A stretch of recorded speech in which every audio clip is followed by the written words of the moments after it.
Pour notre deuxième communication, ce sera les participants dans la salle seulement, donc les gens du web, vous allez vous tenir tranquilles, que j'invite à inscrire des mots-clés sur la deuxième colonne, trompez-vous pas de colonne non plus, dans le Padlet, mais j'invite seulement les personnes qui sont de milieu collégial et universitaire, parce que c'est une présentation sur le secondaire, puis j'aimerais savoir quelle est votre vision par rapport à ce que le secondaire va vivre.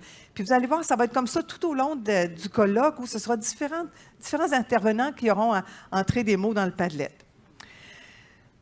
Est-ce possible que des élèves de 2 écoles secondaires différentes assistent au même moment à leur période de mathématiques dans le cadre d'un horaire scolaire? Il semblerait qu'à la commission scolaire du fleuve... je te vois. Je t'entends pas. Il semblerait... On va attendre de voir que ce soit réglé avec la madame, non? C'est ça? On peut vérifier. Martine, est-ce que tu nous entends? Pas beaucoup, hein? OK, parfait, je t'entends. Alors, j'ai pris le microphone de la vidéo. Parfait. Bon. Donc, je continue. Toujours est-il que nos élèves de 2 écoles secondaires sont censés assister des cours en même temps. Fait que là, on va avoir quelqu'un qui vient d'ailleurs en même temps que nous. Bon, ça va être bon, ça. Il semblerait qu'à la commission scolaire du fleuve et des lacs, ce soit possible. Pour nous en parler, nous aurons Nancy Couture, qui est directrice des services éducatifs. Voilà, madame. Julie Bélanger, qui est conseillère pédagogique et responsable du dossier FADIO, qui est ici. Et à l'écran, nous avons Martine April, qui est enseignante à la commission scolaire du fleuve et des lacs. Alors, mesdames, à vous la parole pour 30 minutes.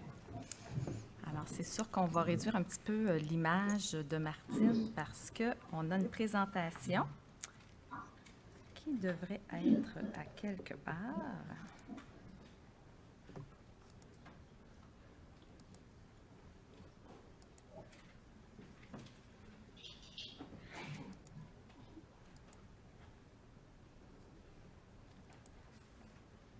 Alors, bonjour. Je démarre par notre commission scolaire, la commission scolaire du fleuve et des lacs.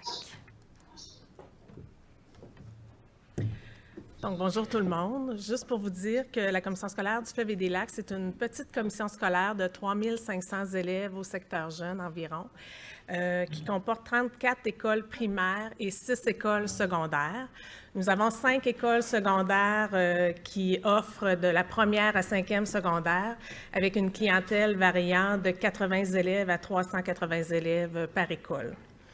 Donc, dans les dernières années, la baisse démographique à laquelle font face les commissions scolaires du Bas-Saint-Laurent et de la Gaspésie, les Îles-de-la-Madeleine, entraîne une diminution considérable du nombre d'élèves dans nos écoles secondaires. Ce que ça a comme conséquence chez nous, entre autres, c'est de nous empêcher d'offrir les parcours en sciences et les séquences mathématiques au 2e cycle du secondaire, dont les préalables pour le collégial pour certains élèves. Depuis 2015, que nous, à la commission scolaire, on voit venir là, cette diminution de clientèle et on voyait une problématique pour les années futures. Donc, comme on a un DG qui est visionnaire au niveau, puis qui est très impliqué au niveau de la formation à distance, depuis 2015, on a réfléchi à comment on pourrait offrir les préalables et nous avions une préoccupation importante de maintenir les élèves dans leur école de résidence parce que ce serait assez facile pour nous, pour certaines écoles, de déplacer nos élèves dans une école plus grande, mais ce n'est pas la volonté de notre commission scolaire. Donc, la solution qu'on a trouvée, c'était de se familiariser avec les possibilités de la formation à distance au secteur jeune. Je nommerai pas les objectifs, on va les revoir au fur et à mesure de la présentation. Et je vais laisser Julie continuer. En fait, dans les modèles qui ont été envisagés, nous, on est allé, notre besoin était davantage d'avoir du temps de présence sur la grille horaire. Donc, le modèle est vraiment le plus près de la classe traditionnelle. C'est la classe de téléenseignement. Vous avez un aperçu de à quoi ça peut ressembler. Donc, une enseignante dans une classe avec des élèves et d'autres élèves dans une autre classe. Au départ, lorsqu'on a entendu parler, c'est sûr, nous, ça vient de FADIO, que probablement plusieurs d'entre vous connaissez. FADIO, qui est une formation à distance interordre, qui regroupe les établissements scolaires du Bas-Saint-Laurent, de la Gaspésie, des Îles-de-la-Madeleine. Donc, les commissions scolaires, les cégeps, l'Université de Rimouski, on travaille ensemble. Et évidemment, il y a des gens dans Fadio qui ont fait des recherches, qui ont regardé au Québec qu'est-ce qui se faisait. Alors, vous voyez quelques noms qui nous ont inspirés. Nous en sommes à notre 3e année de projet. Ça nous a permis vraiment d'être prêts. Alors, je ne veux pas trop m'étirer parce qu'on va en parler, surtout de notre 2e année, de nos défis à relever. Mais ce qu'on peut dire, c'est qu'en 2016-2017, la première année, ça a été vraiment de l'information, de la formation. L'année dernière, l'achat et l'expérimentation. Et cette année, on a les 2 pieds dedans. Et ça va bien parce qu'on est là pour vous en parler. On est à notre 3e année.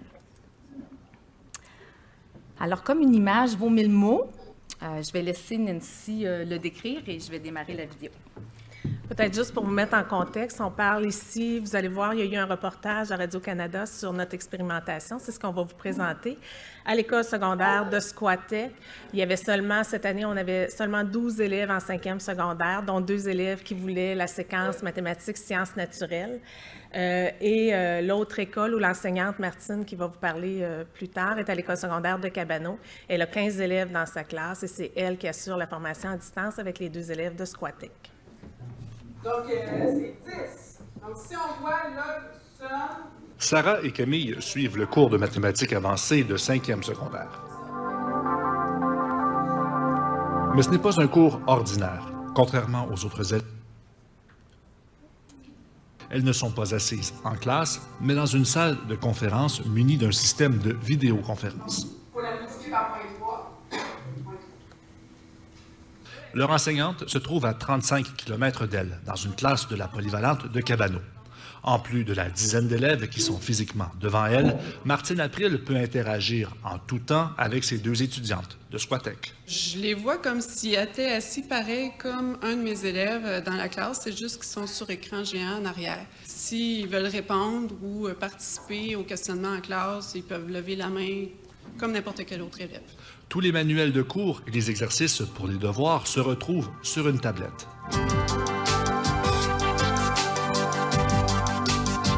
Au début, c'était un peu étrange puis stressant aussi parce qu'on connaissait personne, mais après 3 mois, on est correct puis c'est comme une classe. Là. Moi, je peux aller sur chacune des pages de mes élèves, aller commenter, indiquer des erreurs.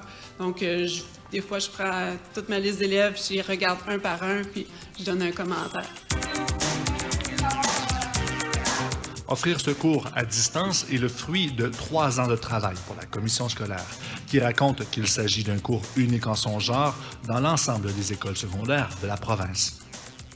Un cours qui permet à Sarah et Camille d'obtenir leur diplôme dans leur milieu de vie, parce que le ministère ne finance un cours que si au moins 6 élèves y sont inscrits. On aurait dû déplacer ces 2 jeunes filles ici à Cabano, mais la volonté de la commission scolaire, c'est vraiment de garder les élèves dans leur école d'appartenance. C'est déjà un changement de changer de classe, de professeur, puis de classe. Les personnes avec qui... Moi, j'étais habituée d'être juste avec Sarah, puis là, on avait une classe complète.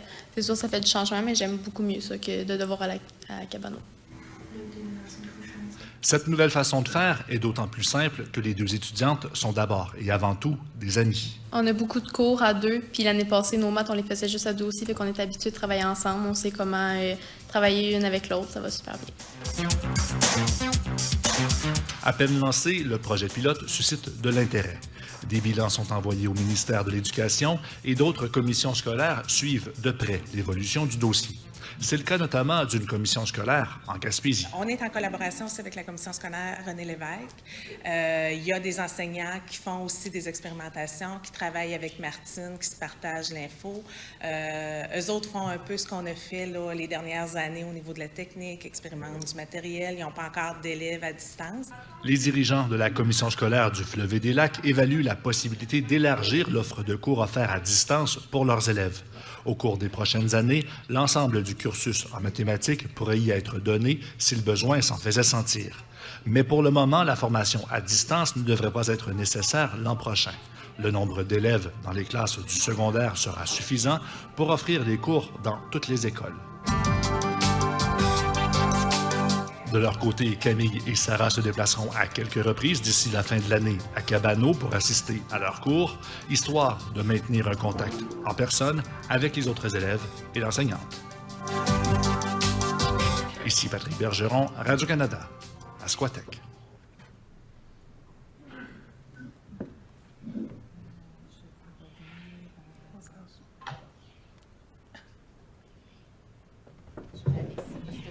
Je veux revenir à mon écran de présentation.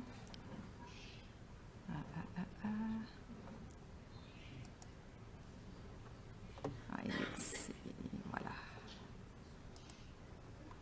Désolée. Nous revenons. Donc, on a tenté de vous identifier les enjeux reliés à la formation à distance. Bien entendu, le coût d'investissement. On a pu profiter, on a présenté un projet au ministère qui nous a permis là, d'assumer une partie du financement. Il y a l'achat d'équipements, de bien réfléchir à l'équipement dont on voulait disposer, la libération des ressources, bien sûr, l'aménagement des locaux. Dans les autres enjeux, l'arrimage des horaires, on est quand même assez chanceux à notre commission scolaire. Les heures coïncidaient à quelques minutes près pour les deux écoles, ce qui n'est pas toujours le cas, parce que c'est en mode synchrone, donc les élèves, les cours se donnent en même temps. Je vais laisser ça. OK. La mouvance du personnel, c'est à tenir en compte aussi parce que des fois, nous, on a une certaine stabilité au niveau du personnel, mais quand les gens changent, ça peut devenir une difficulté. La surveillance des élèves à distance, nous, au secteur jeune, je pense que ce n'est pas toujours le cas là, au collégial et universitaire, mais au niveau du secteur jeune, on ne peut pas laisser les élèves sans surveillance. Donc, on a dû réfléchir à comment on allait, à quel endroit les élèves allaient avoir leurs cours. Ce qui a été décidé, c'est qu'on avait un local adjacent au bureau de la secrétaire qui est dans l'aile administrative, qui est sont entourés de la direction, de la secrétaire, du personnel, des professionnels. Donc, c'est le local qu'on a choisi. Et la transmission de l'information, c'est sûr de bien préparer le terrain, de préparer nos équipes à ça, parce que c'est quand même un changement. Quand il y a du changement, les gens ont des peurs, des craintes, donc de rassurer les équipes. Les parents, quand on a su qu'officiellement on pourrait le démarrer cette année, on a rencontré les parents en juin l'an passé. On leur a fait vivre une expérience à distance. Moi et Julie, on s'est déplacés à Squatec rencontrer les parents avec les jeunes et l'enseignante était à Cabano à distance, pouvait répondre aux questions. On avait les tablettes, ils ont pu voir sur quel environnement leurs jeunes allaient travailler. Et bien sûr, le syndicat, c'est important de bien les préparer aussi. On a pris un an à l'avance. Par contre, on n'a pas eu aucune contrainte auprès du syndicat parce qu'ils comprenaient bien qu'on avait l'intention de maintenir les élèves dans leur école. Donc, ça assure une certaine survie de leur école. Donc, c'était reçu très favorablement. Alors, pour éviter le changement trop fréquent, moi, je reviens au délai d'attente, livraison, préparation. Ça a l'air de rien, mais pour ceux qui mettent des projets en place, on trouve toujours que tout prend trop de temps. L'installation, le bruit des équipements, parce que là, la deuxième année d'expérimentation a été vraiment cruciale parce que là, on se rend compte que dans notre salle de visioconférence de l'école secondaire, les micros ne fonctionnent pas. Dans la classe de Martine, bien là, on se pose plein de questions sur l'aménagement pour que ce soit le plus optimal possible comme environnement. On a parlé d'Office 365, de OneNote. Alors, ceux qui travaillent avec OneNote, nous, on travaille avec la version locale du bloc-notes. Donc, la synchronisation ne se fait pas toujours comme on veut. Martine lance des travaux, dépose des travaux aux élèves, mais des fois, selon l'ordi qu'elle utilise, selon la bande passante, les travaux ne rentrent pas. Alors, ça, c'est des petits pépins qu'on a dû affronter. La bande passante, alors je ne sais pas si c'est la même chose dans vos milieux, mais chez nous, on va devoir acheter de la bande passante pour continuer à développer au niveau de la formation à distance. L'évaluation à distance, bien, c'est sûr qu'on voulait faire plus d'expérimentation. Présentement, les évaluations se font sur papier parce que OneNote ne nous permet pas d'assurer la confidentialité, pour les raisons que je viens de vous mentionner. Parfois, des élèves sont absents. Il faut s'assurer que les épreuves entrent à un moment X puis qu'elles ne sont plus disponibles à un moment Y. Alors, on est en train d'ici la fin juin, on devrait faire d'autres tests. Ça ne sera peut-être pas des évaluations, mais des travaux de toutes sortes. Alors, on voulait vous partager nos bons coups. Je vais vous en partager quelques-uns, entre autres les périodes de planification. Chaque 10 jours, je m'assois avec Martine depuis l'année dernière et on regarde où est-ce qu'on est rendu, qu'est-ce qui fonctionne pas. Puis, évidemment, on est plusieurs acteurs, puis on ne peut pas se réunir tout le monde une période ou 10 jours. Alors, moi, je fais le lien avec les services informatiques, avec la direction des services éducatifs, peu importe, avec les acteurs dont on a besoin. L'autonomie, la confiance, l'aisance de Martine, c'est pas moi qui faisais les démonstrations pour utiliser OneNote en classe, j'aurais pu le faire, mais Martine le faisait, elle le faisait vraiment avec brio. Le leadership des directions, la collaboration. Alors, dans le fond, Nancy était là, notre directeur général était très présent aussi. Puis, il faut se dire que Nancy a su replacer les rôles de chacun. Cette année, à l'automne, elle a dû dire, bon, ben là, écoutez, le projet de formation à distance, là, il faut que ça marche. Puis, on place ça en priorité. Alors, chacun, c'est important de rappeler les rôles et le sérieux du projet. Bon, l'insonorisation du local, ça va de soi.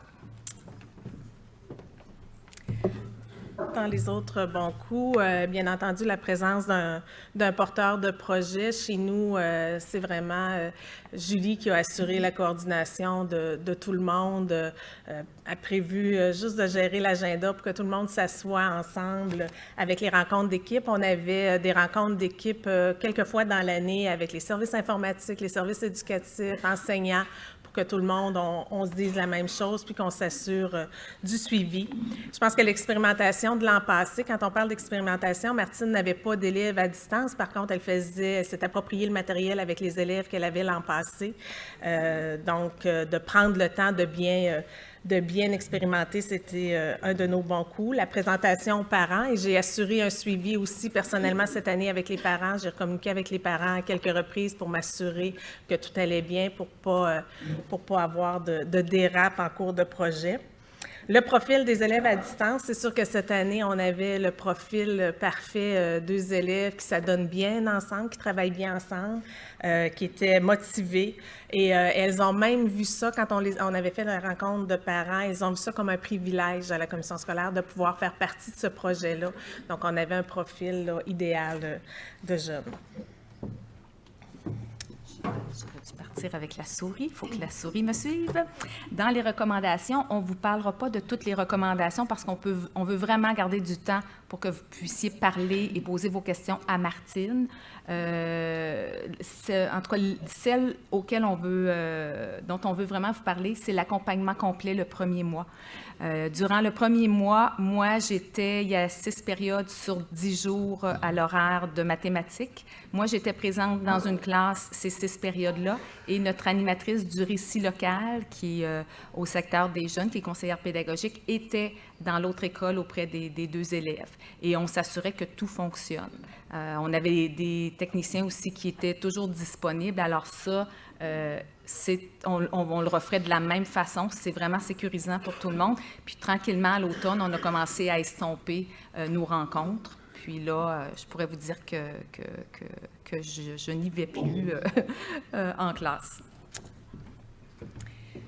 Et dans les dernières recommandations, bien, on s'est assuré d'avoir un filet de sécurité.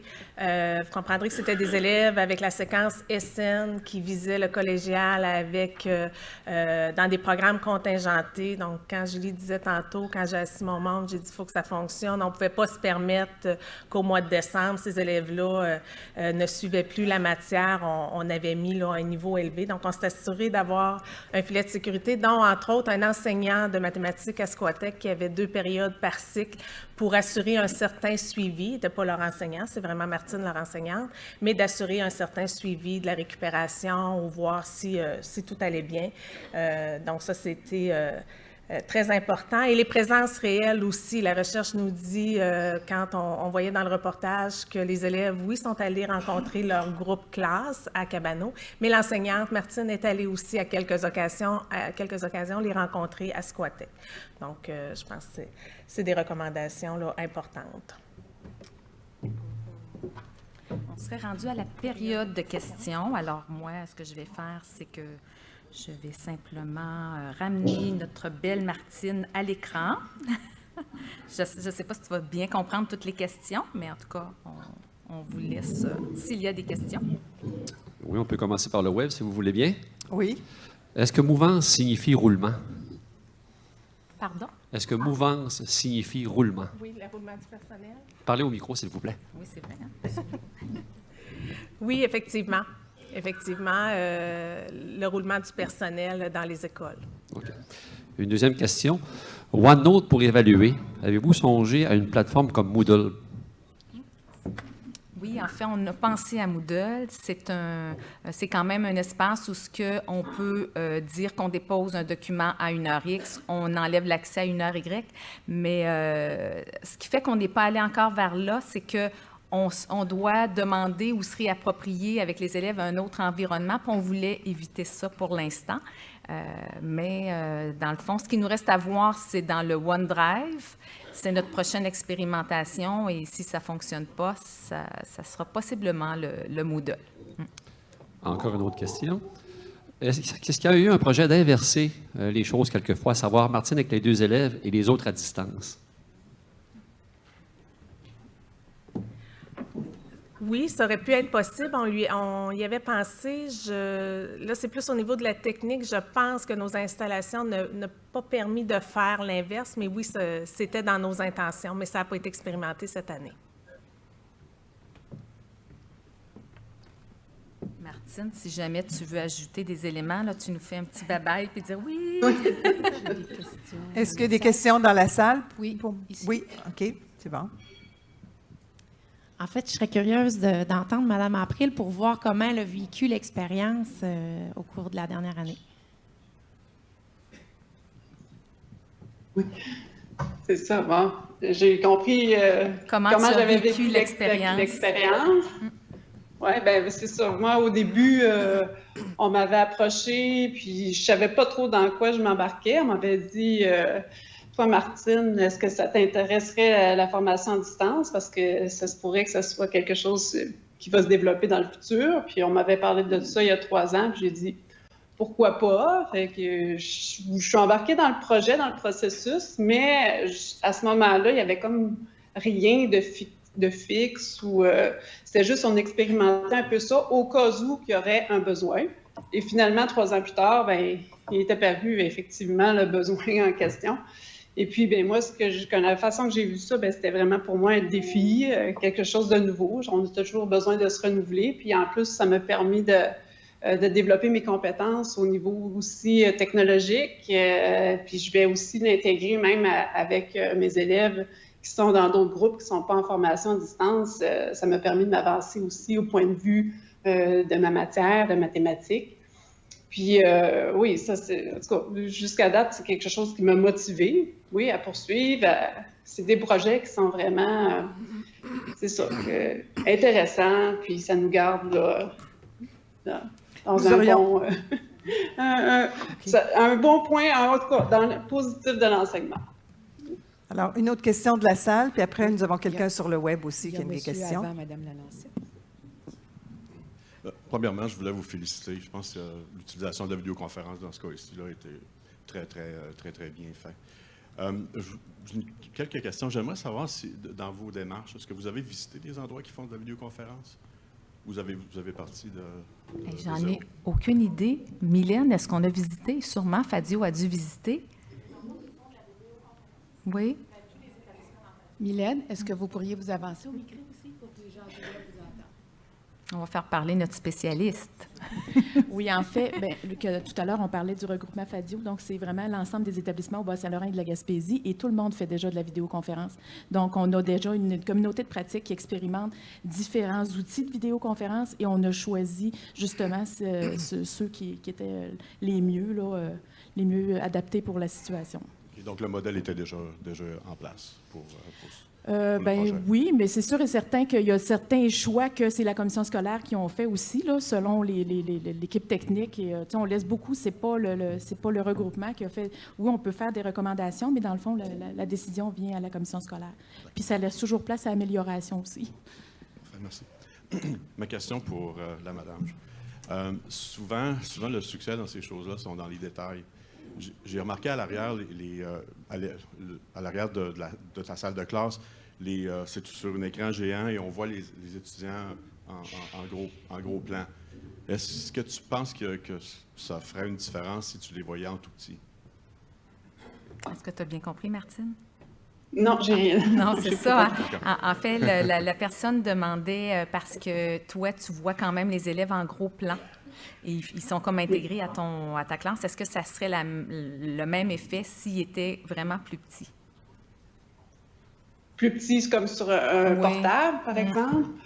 Ça serait difficile. J'ai l'impression que s'ils étaient vraiment plus petits, j'aurais pas comme le contact de toute ma classe en même temps.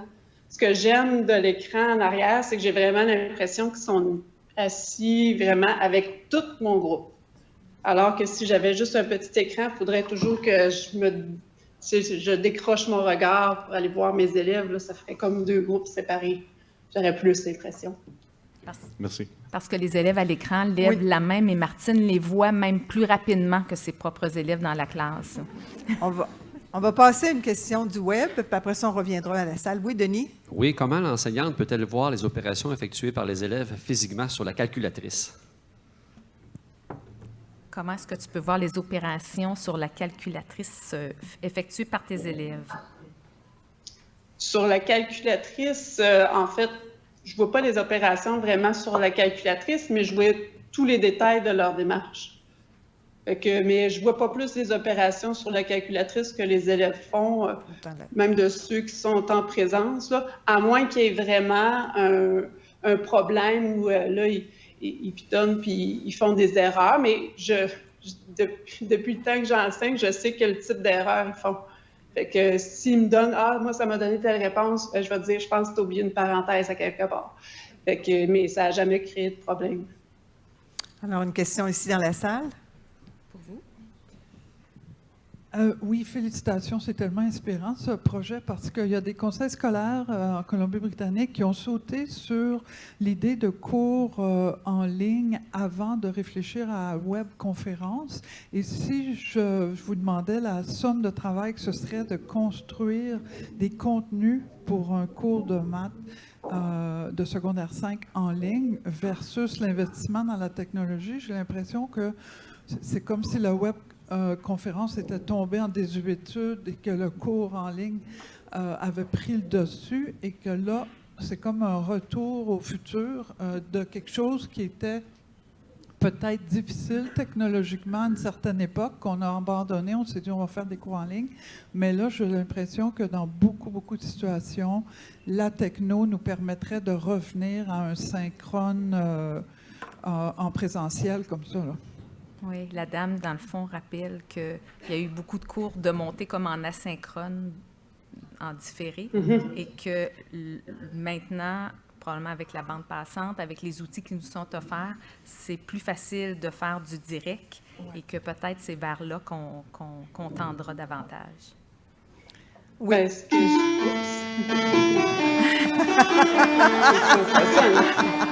C'est ça. Et oui. C'est la cloche du dîner. Oui, ben c'est ça. Je pense Ceux que qui sont en punition, vous restez ici. Encore une préférence pour en présentiel. Les élèves aiment le contact. Hein? Fait qu'au moins, quand on les voit en synchrone, il y a quand même un contact qui s'établit là, plus facilement qu'en asynchrone. Alors, une dernière et toute dernière question. Oui. Alors, je ne sais pas si c'est l'administration ou l'enseignante qui va répondre, mais Martine, quand tu t'es embarquée, est-ce que c'était un peu flou? Est-ce qu'il y a eu une rémunération supplémentaire? Parce que l'implication de développer ce cours-là, c'est pas juste au moment où tu donnes le cours, là, c'est toute la préparation, puis le suivi, puis les réunions, puis tout le monde veut apprendre de ça, puis le colloque du REFER on top of it, là. Comment ça a été organisé, ça, le fait de donner un cours dans la tâche enseignante? Est-ce que ça avait une double place, là? Je peux peut-être répondre, Martine, puis si je réponds faussement, tu me reprendras. Dans le fond, l'an passé, il n'y a pas eu de rémunération supplémentaire. En 17-18, avec le projet qu'on avait présenté, on a libéré Martine, mais à raison seulement de 2 périodes par cycle de 10 jours. C'était pas beaucoup.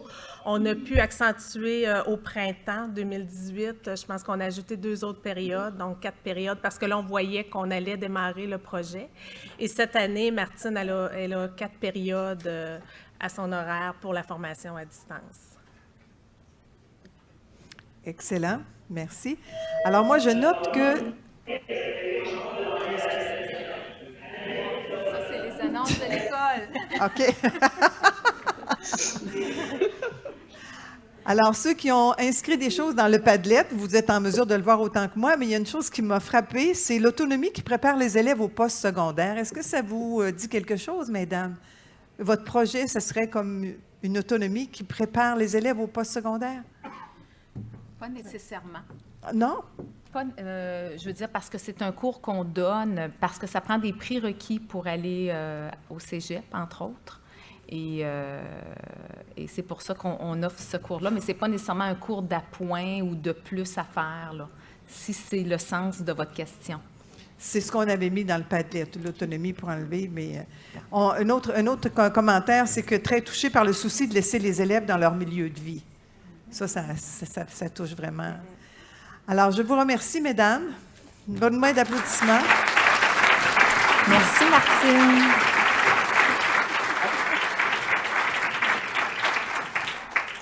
À cause de circonstances incontrôlables, vous ne bougez pas. Nous remettrons immédiatement un premier certificat d'honneur. Ces certificats sont remis à des intervenants qui se sont impliqués en formation à distance pan-canadienne et auprès du REFAD. J'invite donc M. Alain Langlois à venir présenter le récipiendaire. Bonjour, mon nom est Olivier Alfieri, je suis le directeur du réseau.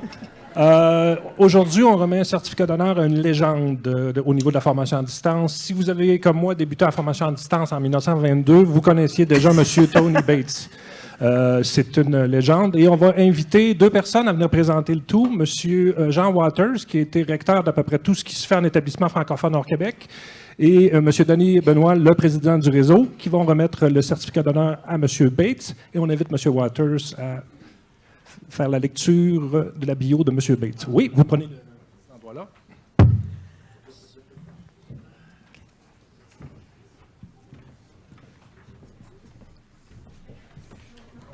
Ça fait vraiment plaisir d'être ici aujourd'hui. Vous savez-vous, chaque année que je viens faire mon tour, on dirait que la salle rajeunit. Je ne sais pas ce que ça veut dire, mais en parlant de rajeunissement, moi j'ai quelque chose à dire avant même de présenter notre ami Tony Bates. Il y a quelque chose peut-être même que votre président n'avait même pas réalisé, je ne le sais pas. Moi, je vais voir une maudite belle main d'applaudissements pour Alain Langlois, qui est dans sa 25e année ici au REFAD. Ah, ben, on ne savait pas.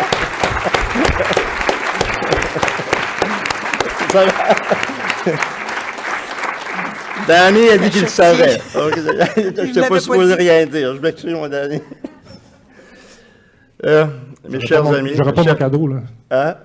Oui, c'est ça. Chers collègues, chers amis, il me fait plaisir d'être ici avec vous aujourd'hui pour honorer un grand chercheur, l'auteur de plus d'une dizaine de livres, de plus de 350 articles scientifiques, présentateur à des milliers de conférences dans 40 pays différents, ami et partenaire de golf, je devrais dire. Et je devrais même rajouter là-dessus que j'ai appris hier soir, son dernier livre, qui est maintenant traduit en français, est rendu obligatoire pour la formation des maîtres en France. Ouais.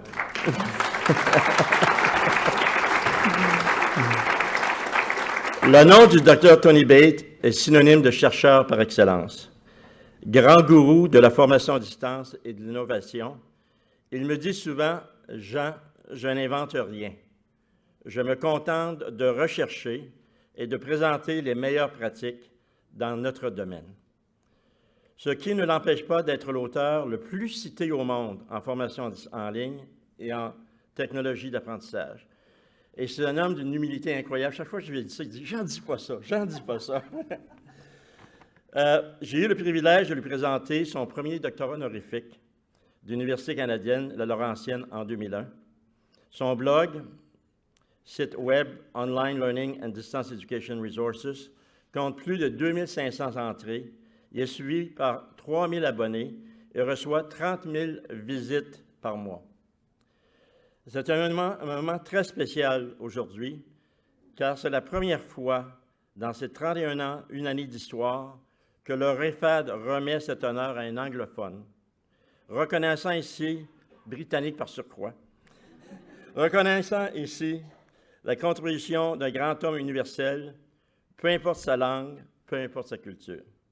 Encore une fois, mon cher Dr. Bates, mes félicitations les plus sincères.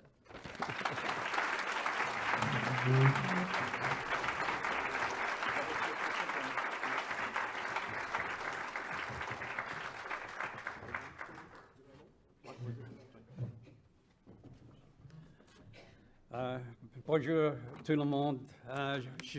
Je suis un peu nerveux parce que j'essaie de parler en français, mais j'aimerais remercier sincèrement le conseil d'administration de REFAD pour l'honneur que vous me faites aujourd'hui.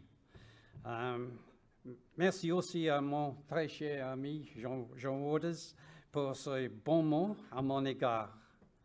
Ce geste me touche d'autant plus que j'ai su que j'étais le premier anglophone britannique d'origine, par surcroît, de recevoir cette reconnaissance.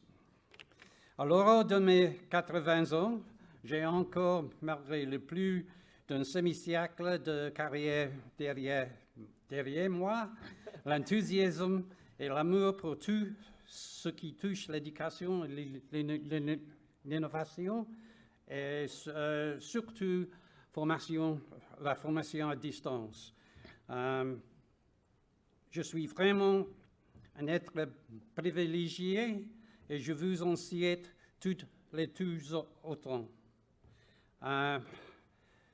Merci à Alain Langlois au REFAD d'avoir modifié leur horaire en mon regard parce que demain matin, je suis l'orateur invité au congrès annuel du Réseau canadien pour l'innovation en éducation. Je me dois malheureusement de repartir sur le champ. Encore une fois, un grand merci du fond du cœur et je ressens l'amitié. Au revoir.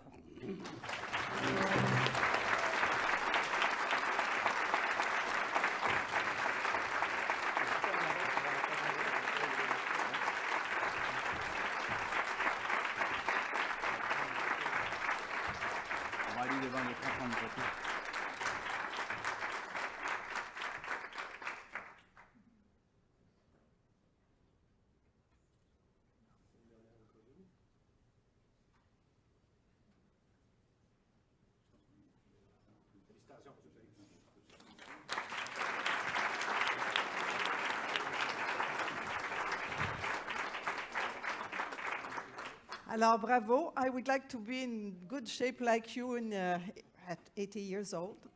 I hope so. Et maintenant, c'est l'heure du dîner. J'imagine que vous, I hope you will eat with us.